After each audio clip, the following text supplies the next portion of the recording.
हरे कृष्णा। आज दोपहर की उनकी दिल की बातें, ये रहेगा आज का हमारा टॉपिक। टैरो में से 6 कार्ड लेंगे, ओरेकल में से भी 6 कार्ड लेंगे और 2 लव मैसेजेस लेंगे। तो शुरुआत करेंगे लव मैसेजेस से।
पहला ही कार्ड है 7 ऑफ सॉर्ड्स का। एयर साइन जेमिनी, लिब्रा या फिर एक्वेरियस कम्युनिकेशन तो करना चाहते हैं, लेकिन शायद बहुत कुछ है उनके दिल में जो अभी तक उन्होंने आपके साथ शेयर नहीं किया है। कुछ तो चल रहा है, मतलब जैसे कोई सरप्राइज प्लान कर रहे हैं शायद, या फिर हो सकता है कि जब तक आप दोनों की शादी नहीं हो जाती तब तक उन्हें लगता है कि ये सब बातें उन्हें बताना ठीक नहीं होगा। तो ऐसी कई सारी बातें हैं जिनके बारे में सोच तो रहे हैं कि उन्हें आपके साथ वो बातें शेयर करनी है, लेकिन फिर 2 कदम आगे बढ़ते हैं, फिर 4 कदम पीछे हट जाते हैं। उन्हें लगता है नहीं, अभी शायद ये वक्त नहीं है। तो शायद इसीलिए कम्युनिकेशन तो थोड़ा सा होल्ड पे रखा हुआ है। फिर है द एम्प्रेस। तो मेल फीमेल जिनके लिए भी आप ये रीडिंग देख रहे हैं, वो आपके फोटो को शायद इस वक्त देख रहे हैं और आपकी ब्यूटी को लेके काफ़ी ज़्यादा अट्रैक्टेड है। यानी कि ऑलरेडी इस पर्सन के दिल में आपके लिए ढेर सारा पैशन तो है ही, लेकिन वो आपको बहुत ज़्यादा अट्रैक्टिव पर्सन समझते हैं। यानी कि उनकी नज़रों में एक आप ऐसे पर्सन हैं जिन्हें दुनिया में कोई भी मिल सकता है, और इसकी वजह से ये खुद को बहुत ज़्यादा लकी समझ रहे हैं कि उनकी ज़िंदगी में आप है। फिर 10 of cups, water sign Cancer, Scorpio या फिर पाइसेस आपके साथ इस जर्नी में आगे तक बढ़ने के बारे में सोच रहे हैं, जहाँ पे एक कपल है, बच्चे हैं, घर है, बहुत ही प्यारी खूबसूरत दुनिया है। तो खुली आंखों से ये सपना देख रहे हैं और उस सपने में आपको भी अपने साथ इमेजिन करके एक बेटर फ्यूचर कितना खूबसूरत हो सकता है, इस तरह की यादों में थोड़ा सा डे ड्रीमिंग चल रहा है। फिर है king of wands, fire sign Aries, Leo या फिर सैजिटेरियस। एक्शन तो लेना चाहते हैं, लेकिन क्या एक्शन लेनी चाहिए, क्या सही मोमेंट होगा, इसके बारे में काफ़ी ज़्यादा डीप थिंकिंग चल रही है रिगार्डिंग टेकिंग एक्शन।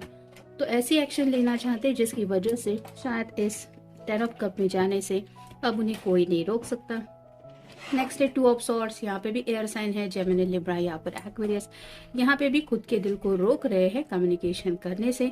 कुछ बातें हैं जो उन्हें दुविधा में डाल रही है, मतलब शायद उन्हें ऐसा लगता है कि आपको तो कोई भी मिल सकता है, तो शायद आपको उनकी ये सीक्रेट बातें अगर वो बता देंगे, कुछ भी हो सकता है उनकी ज़िंदगी से जुड़ी कुछ बातें, जो उन्हें लगता है कि शायद आपको पता होनी चाहिए, फिर उन्हें लगता है कि नहीं, इन बातों की तो आपके रिश्ते में कोई इंपॉर्टेंस है नहीं। तो ऐसा थोड़ा सा कम्युनिकेशन को लेके कुछ ब्लॉकेजेस इन्हें फील हो रहे हैं। और फाइनल कार्ड है princess of swords, air sign Gemini, Libra या फिर एक्वेरियस। अगर आप कोई फेमिनिन पर्सन है तो आपके पर्सन को ऐसा लगता है कि आपके पास वो शार्पनेस है, यानी कि आपको पता है कि आपके दिल में क्या चल रहा है, आपके दिमाग में क्या चल रहा है, और वो बातें आप सामने वाले पर्सन के सामने रखने से हिचकिचाते नहीं। लेकिन इस पर्सन का ऐसा नहीं है। मतलब जैसे यहाँ पे आप देख सकते हैं, इसके हाथ में सॉर्ड है, ये सॉर्ड की तरफ देख के सोच रही है कि इसको क्या एक्शन लेनी है। वैसे ही ये कार्ड में नहीं है, इसके हाथ में एक की बजाय दो सॉर्ड है, फिर भी इसने आंखों पे पट्टी बांधे रखी है क्योंकि इसको क्लैरिटी नहीं है। तो उन्हें ऐसा लगता है कि आपके पास वो क्लैरिटी है कि आपको जिंदगी में क्या चाहिए क्या नहीं चाहिए। अगर कोई पूछे तो शायद आप क्लियरली बता सकते हैं या बता सकती है। वैसी क्लैरिटी इनके पास अभी भी नहीं है, जिसकी वजह से शायद ये कम्युनिकेशन नहीं कर रहे हैं।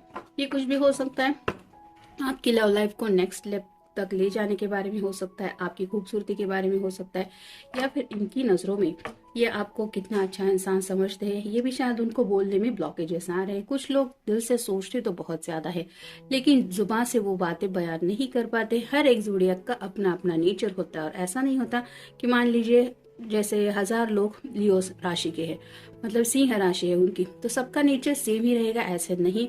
क्योंकि बर्थ टाइमिंग अलग होता है, बर्थ प्लेस अलग होती है, और नक्षत्र अलग होते हैं। फिर कौन से नक्षत्र में, मतलब वक्त के हिसाब से भी काफ़ी ज़्यादा चलना पड़ता है। किसी का जन्म सुबह का होता है, किसी का दोपहर का, किसी का शाम का, किसी का आधी रात का, तो ऐसे अलग अलग होता है।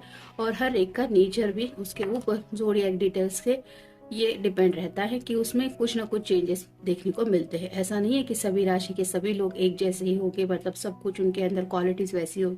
इन जनरल जो जो स्पेसिफिक बातें होती है उनको काउंट किया जाता है, बाकी डिटेल्स तो हॉरोस्कोप हमें बताता है। अब देखते हैं ओरेकल कार्ड हमें क्या बताते हैं। Open your eyes to the situation.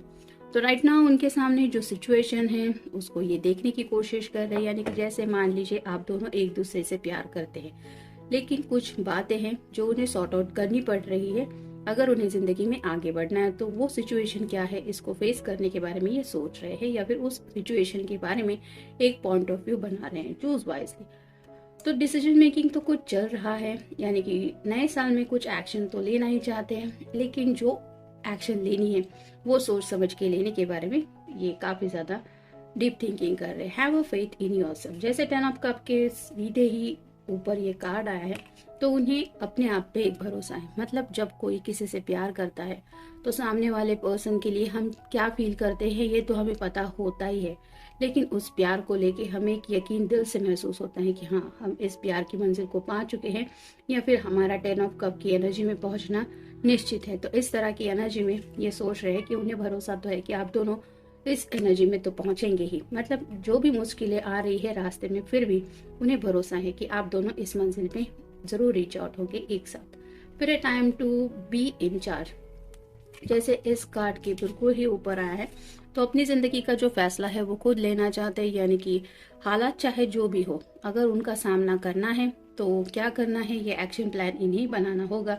तो अपनी मुश्किलों को सॉर्ट आउट करने के लिए क्या करना है क्या नहीं करना है इसके बारे में भी सोच रहे हैं, और उन्हें लगता है कि मेरी जिंदगी है तो मुझे ही ये सब बातें हैंडल करनी पड़ेगी। नेक्स्ट है try to make a choice. जैसा कि मैंने अभी कहा, डिसीजन मेकिंग चल रहा है, दुविधा में है, क्या करो क्या नहीं करो ये समझ में नहीं आ रहा, तो कोई चॉइस बनाने की कोशिश कर रहे, यानी कि क्लियरली शायद आपसे या घर वालों से कुछ कम्युनिकेशन करना पड़ेगा, आज नहीं तो कल, लेकिन कोई ना कोई तो चॉइस लेना ही पड़ेगा। और फाइनल कार्ड है listen to your own inner voice.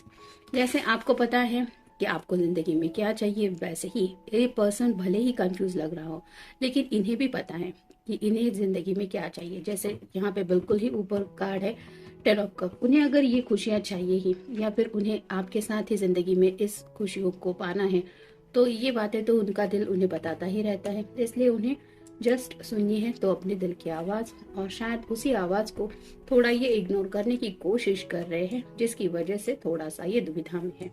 क्योंकि हम अगर दिल की सुनने जाते हैं तो कई बार दिमाग कुछ और कहने लगता है, और जो प्रैक्टिकल माइंडेड लोग होते हैं वो तो दिल की बिल्कुल भी नहीं सुनते।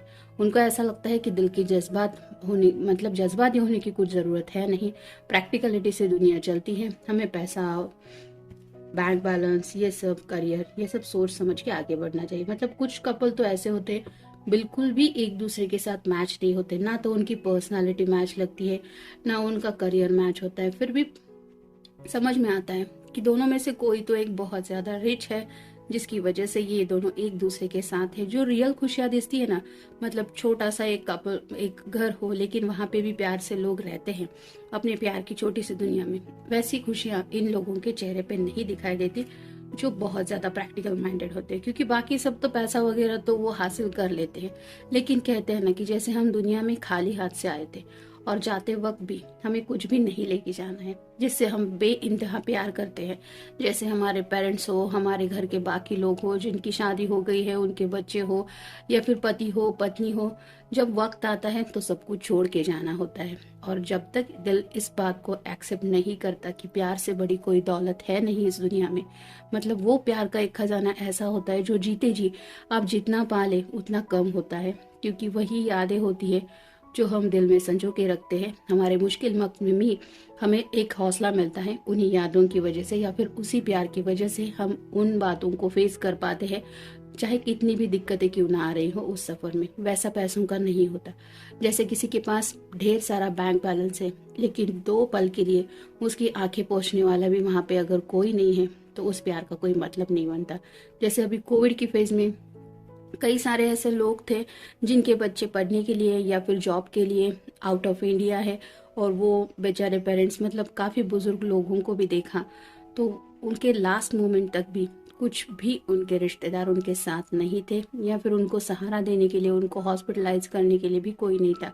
बात सिर्फ कोविड की नहीं है, इन जनरल भी आजकल लोग काफ़ी ज़्यादा प्रैक्टिकल हो चुके हैं, जिसकी वजह से शादी ब्याह तो कर लेते हैं लेकिन डिस्टेंस बनाए रखते हैं। मतलब प्यार को भी सच्चाई से नहीं देखा जाता। तो ऐसी एनर्जी में तो ये पर्सन नहीं है, ये आपको लेके काफ़ी ज़्यादा अच्छा सोच रहे हैं, और उसी वजह से ये कुछ सोच समझ के एक्शन लेने के बारे में शायद तैयारी कर रहे हैं। अब देखते हैं उनकी तरफ से लव मैसेज क्या है। I love you because you have sweet nicknames for me. तो आप जिस तरह से भी अपने पर्सन को पुकारते हैं, यानी कि आपने उनको जो भी नाम दिया है उस नाम को ये बेहद अप्रिशिएट करते हैं, और उन्हें ऐसा लगता है कि उस प्यार नाम की वजह से आप दोनों का ये प्यार का रिश्ता है वो और भी ज़्यादा गहरा हो रहा है। मतलब आप जो भी बुलाते हैं, जैसे कुछ लोग एक दूसरे को पेट नेम दे, मतलब एक टैग दे देते हैं, तुम मेरे ये हो वो हो ऐसे। तो वैसे आपने जिस तरह से भी अपने पर्सन को पुकारा है या पुकारते हैं, वो बातें उन्हें याद आ रही है, और उसी बात की वजह से इन्हें शायद आपके ऊपर बहुत ज़्यादा प्यार आ रहा है, और इसीलिए आपकी खूबसूरती के बारे में सोचते हुए और भी ज़्यादा अट्रैक्शन उनके दिल में बढ़ चुका है। फिर I love you because you worry about me. तो उन्हें पता है कि ये सिर्फ फिजिकल लेवल पे अट्रैक्शन नहीं है, यानी कि आपको दिल से उनकी परवाह है, और इस बात के लिए वो हमेशा के लिए आपको अपनी ज़िंदगी में अपने साथ चाहते हैं। यानी कि आपके साथ के बिना ये आगे का सफ़र इमेजिन भी नहीं कर सकते, और शायद इसीलिए कुछ डिसीजन मेकिंग कर रहे हैं और थोड़े से दुविधा में हैं। तो ये था आज का रीडिंग। मिलेंगे नेक्स्ट रीडिंग में, तब तक अपना ख्याल रखिए।